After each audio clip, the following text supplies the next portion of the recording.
Om Swastiastu, salam harmoni. Yang terhormat Ibu Dr. Nikade Sinarwati SE MSI AK selaku penguji pertama. Yang kedua, Ibu Sunita Depi SE MSI AK selaku penguji kedua. Yang terhormat Bapak Igede Agus Pertama Yudantara SE MSA selaku penguji ketiga.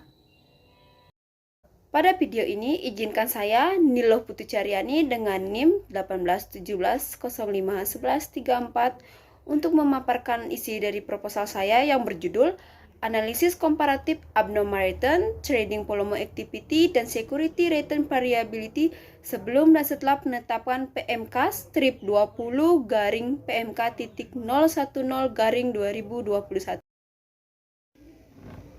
Penelitian ini dilatar belakangi oleh permasalahan di mana pertumbuhan ekonomi dari suatu negara tidak bisa terlepas dari yang namanya pengaruh investasi yang tentunya berkaitan erat dengan pasar modal.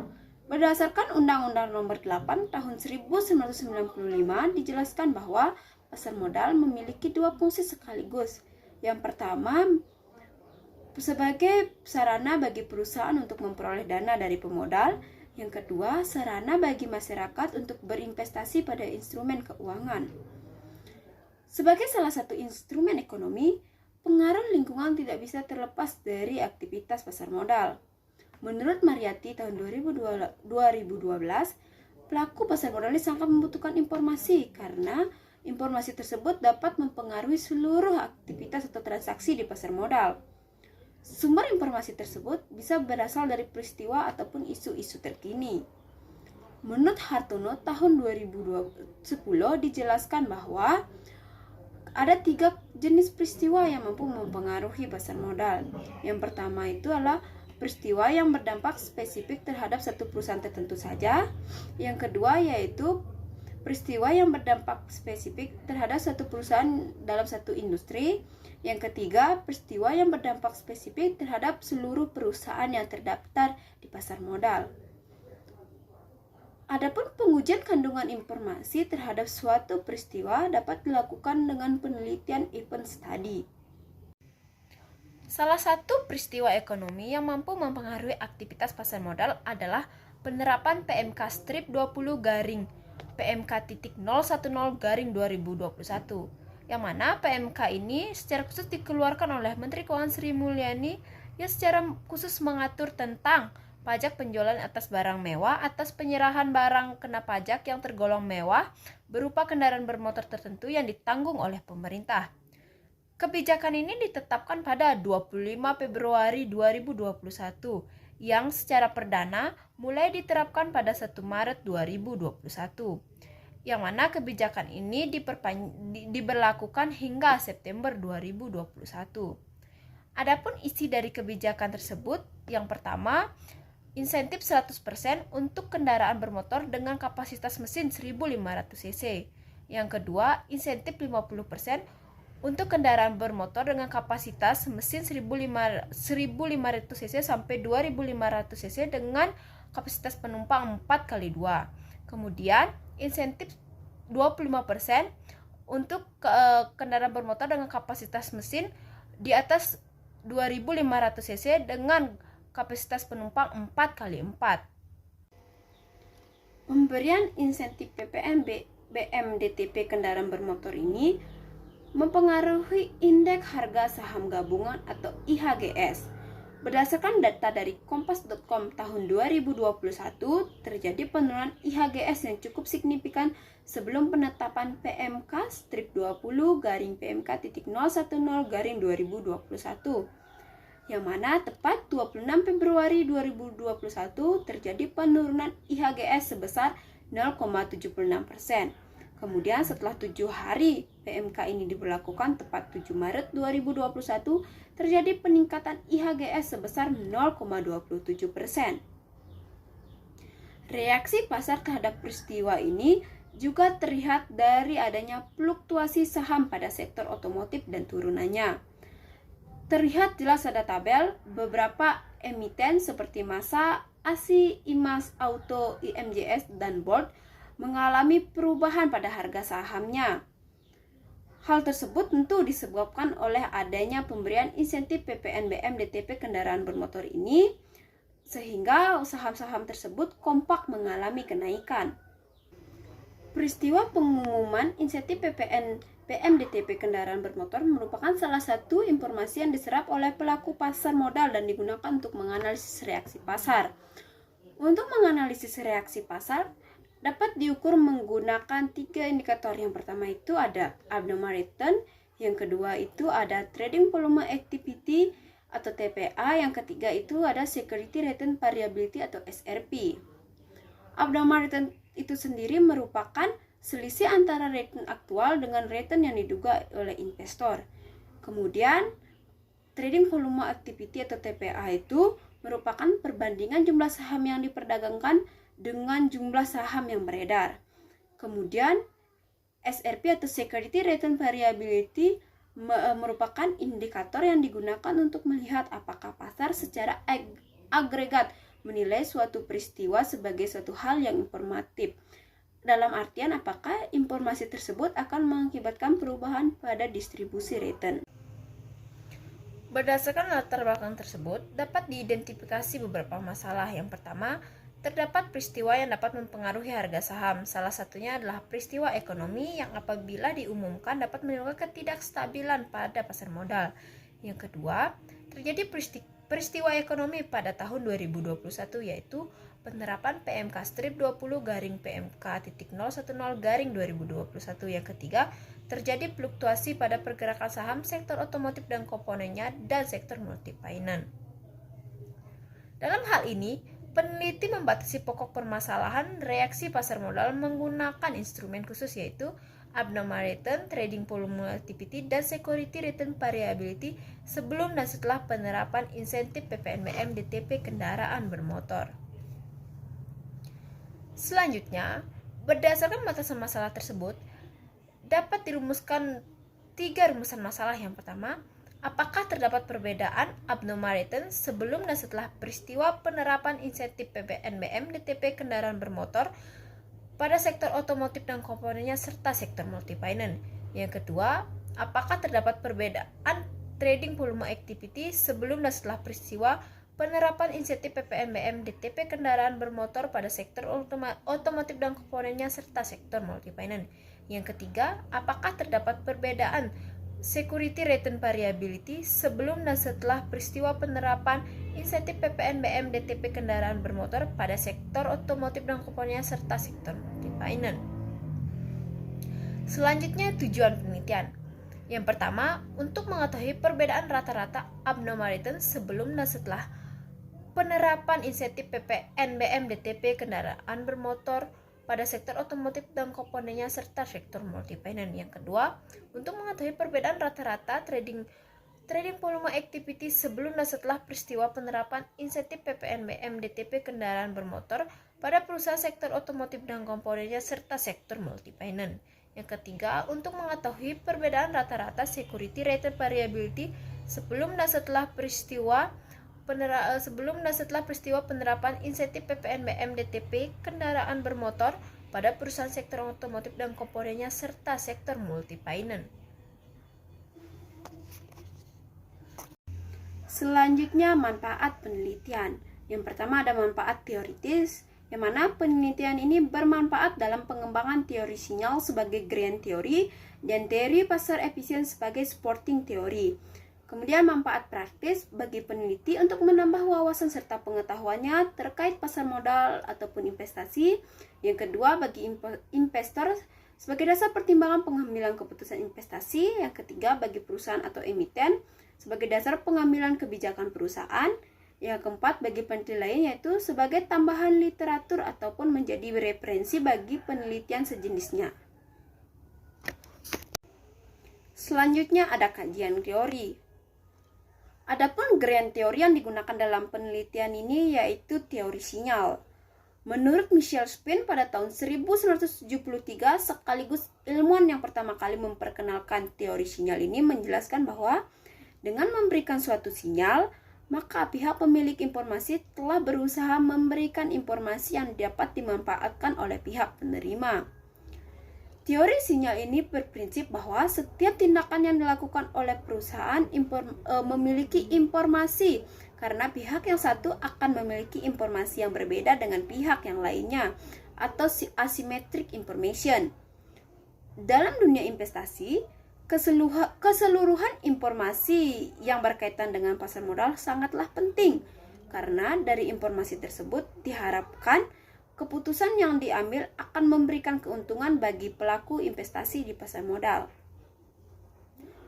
Adapun teori lainnya yang mendukung penelitian ini ada teori efficient market hypothesis, yang kedua ada event study, yang ketiga ada pasar modal, yang keempat ada saham, yang kelima ada abnormal return, yang keenam ada trading volume activity, dan yang ketujuh ada teori security return variability.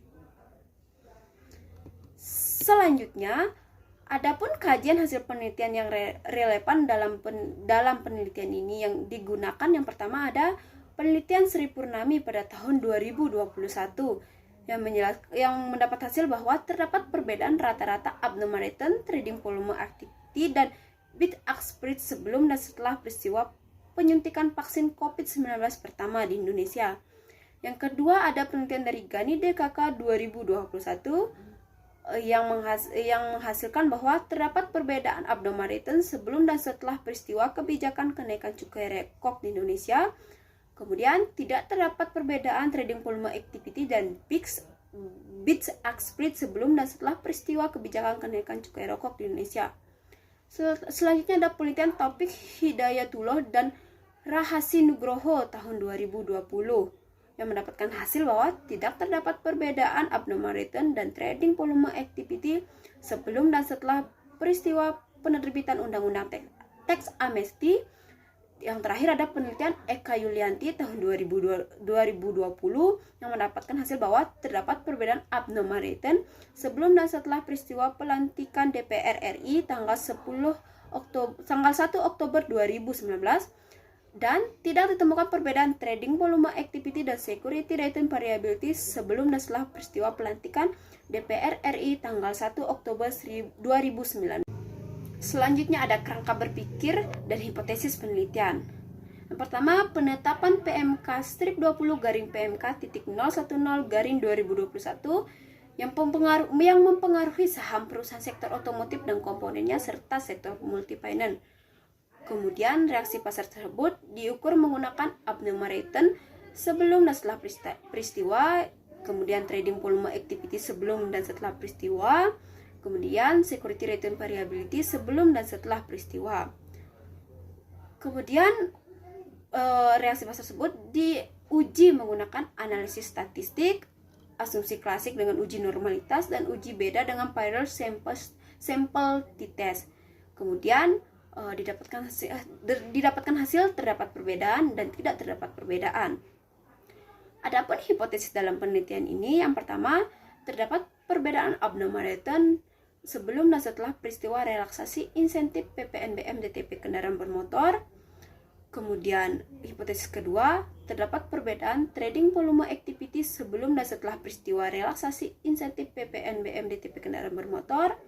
Hipotesis yang ketiga, terdapat perbedaan security return variability sebelum dan setelah peristiwa relaksasi insentif PPNBM DTP kendaraan bermotor. Kemudian rancangan penelitian dimulai dengan menetapkan judul analisis komparatif abnormal return, trading volume activity, dan security return variability sebelum dan setelah penetapan PMK strip 20-PMK.010-2021. Kemudian menyusun latar belakang dan masalah penelitian. Selanjutnya ada kajian teori dan menentukan konsep variabel. Selanjutnya menetapkan hipotesis. Kemudian menentukan teknik pengumpulan data. Kemudian dokumentasi. Kemudian teknik analisis data. Yaitu ada 3, ada analisis statistik deskriptif, uji normalitas, dan uji hipotesis. Kemudian mendapatkan hasil penelitian dan pembahasan. Dan terakhir menyusun simpulan dan saran. Selanjutnya ada lokasi penelitian. Penelitian dilakukan selama 4 bulan pada perusahaan sektor otomotif dan komponennya serta sektor multifinance yang terdaftar di Bursa Efek Indonesia tahun 2021. Selanjutnya populasi dan sampel penelitian. Populasi yang digunakan dalam penelitian ini adalah seluruh perusahaan sektor otomotif dan komponennya dan seluruh perusahaan sektor multi-finance yang terdaftar di Bursa Efek Indonesia. Selanjutnya, sampel dalam penelitian ini ada 31 perusahaan yang terdiri dari 13 perusahaan sektor otomotif dan komponennya dan 19 perusahaan multi-finance. Jenis dan sumber data. Jenis data yang digunakan dalam penelitian ini adalah data kuantitatif dan sumber data sekunder. Untuk metode pengumpulan datanya menggunakan metode dokumentasi, yaitu dengan mengumpulkan literatur sejenis dan literatur yang berkaitan dengan penelitian ini. Kemudian metode dan teknik analisis data.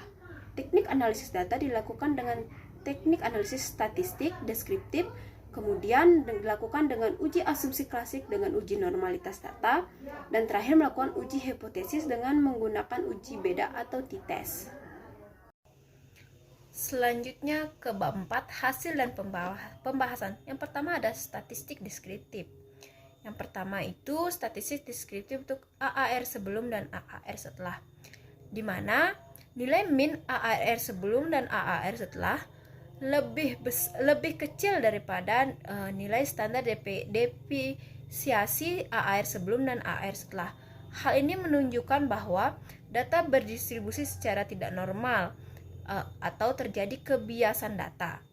Kemudian ATVA sebelum dan ATVA setelah, di mana nilai min menunjukkan nilai yang lebih besar dibandingkan dengan standar defisiasi ATVA sebelum dan ATVA setelah, yang artinya data berdistribusi secara normal atau baik, atau tidak terjadi kebiasaan data. Kemudian yang ketiga ada ASRV sebelum dan ASRV setelah, di mana nilai min ASRV sebelum dan ASRV setelah lebih kecil daripada standar defisiasi. Hal ini menunjukkan bahwa data berdistribusi secara tidak normal atau tidak baik sehingga terjadi kebiasaan data. Selanjutnya ada pengujian asumsi. Dalam pengujian asumsi, jika nilai signifikansi lebih dari 0,05 maka data dinyatakan berdistribusi normal.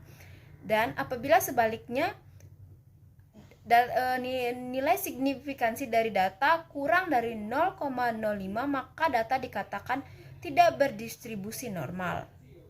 Dilihat dari tabel bahwa nilai signifikansi yang dihasilkan pada variabel abnormality, trading volume activity, dan security return variability, baik itu sebelum maupun setelah peristiwa penerapan insentif PPNBM DTP kendaraan bermotor pada perusahaan sektor otomotif dan komponen serta sektor multi-finance, mendapatkan hasil lebih dari 0,05.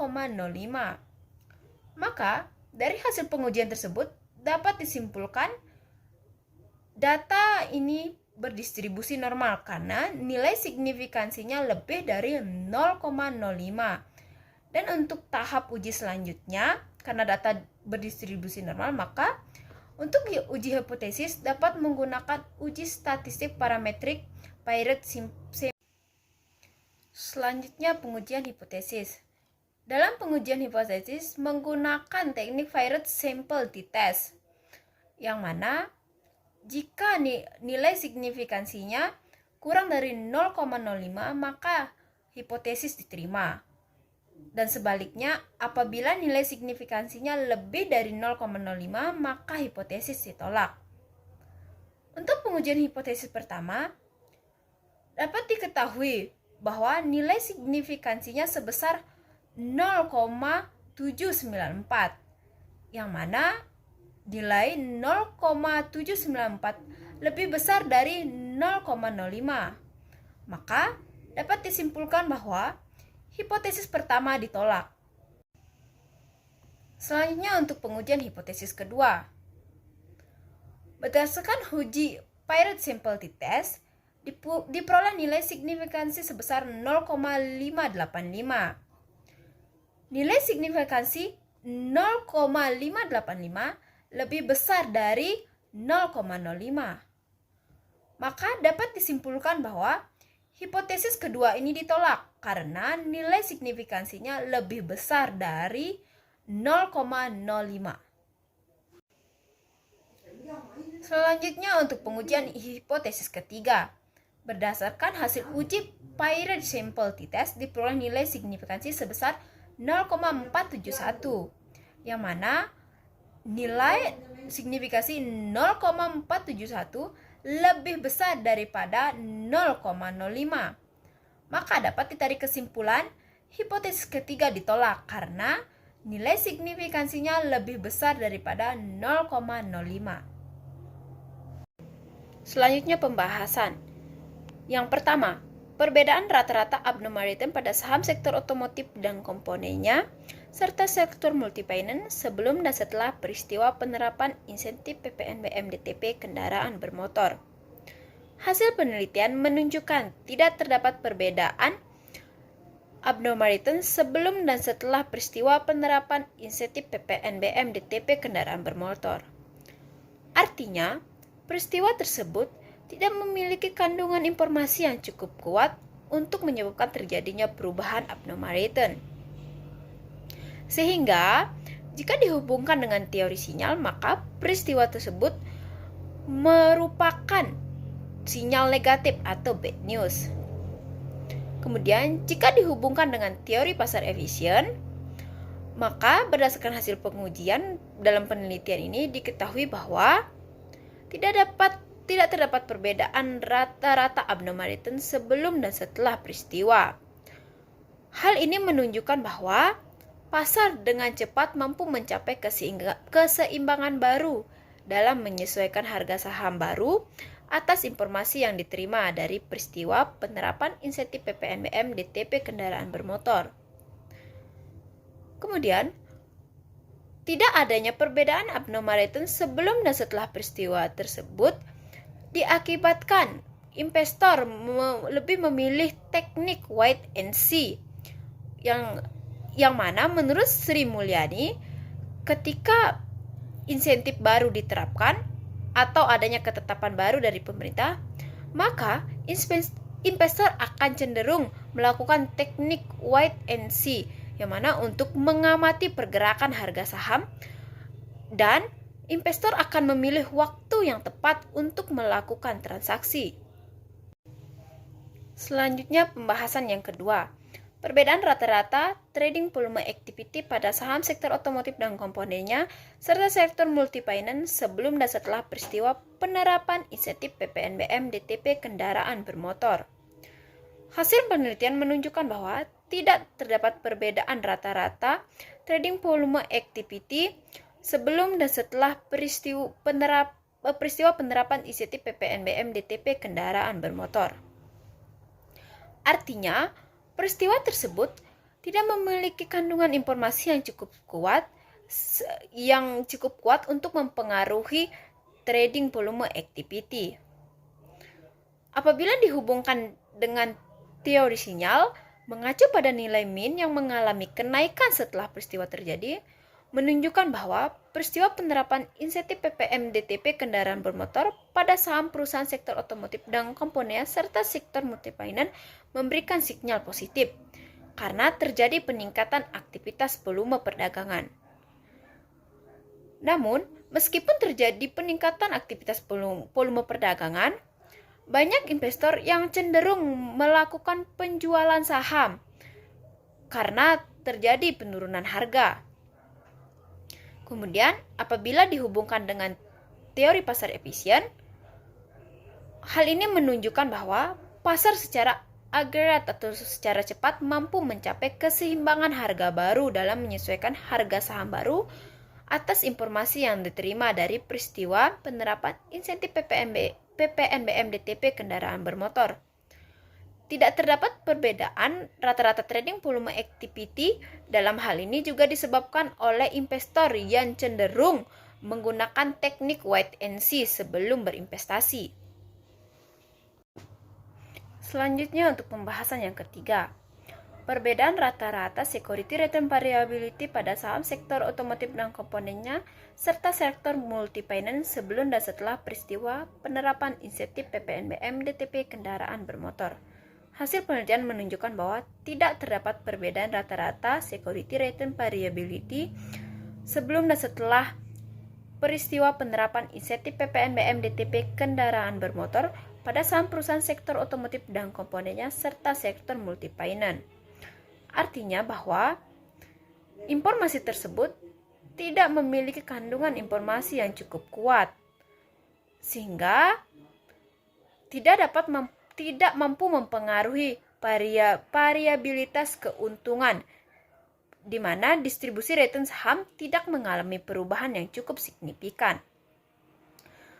Peristiwa penerapan insentif PPNBM DTP kendaraan bermotor ini merupakan peristiwa yang secara langsung mempengaruhi saham sektor otomotif dan komponennya serta sektor multi-finance.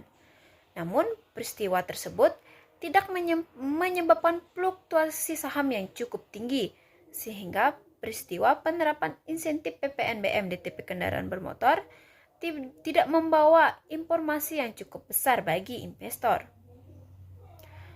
Tidak terdapat perbedaan security return variability sebelum dan setelah peristiwa juga diakibatkan oleh investor yang cenderung menerapkan teknik wait and see dalam melakukan investasi. Selanjutnya ada implikasi penelitian. Secara teoritis, penelitian ini dapat menambah konsistensi hasil penelitian sebelumnya yang meneliti tentang reaksi pasar modal terhadap suatu peristiwa yang terjadi dengan membandingkan kondisi pasar sebelum dan setelah peristiwa tersebut terjadi. Kemudian, implikasi secara praktis yang pertama, peristiwa penerapan insentif PPNBM DTP kendaraan bermotor belum mampu secara signifikan meningkatkan abnormal return, volume aktivitas perdagangan, dan likuiditas saham pada perusahaan secara jangka pendek.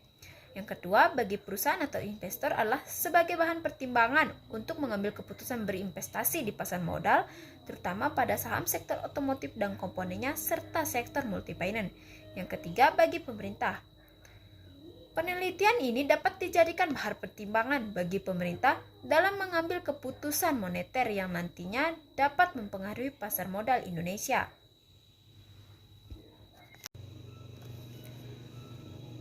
Selanjutnya, bab 5, kesimpulan. Dalam penelitian ini dapat diambil 3 kesimpulan. Yang pertama, tidak terdapat perbedaan rata-rata abnormal return sebelum dan setelah peristiwa penerapan insentif PPNBM DTP kendaraan bermotor pada saham perusahaan sektor otomotif dan komponennya serta saham sektor multi-finance.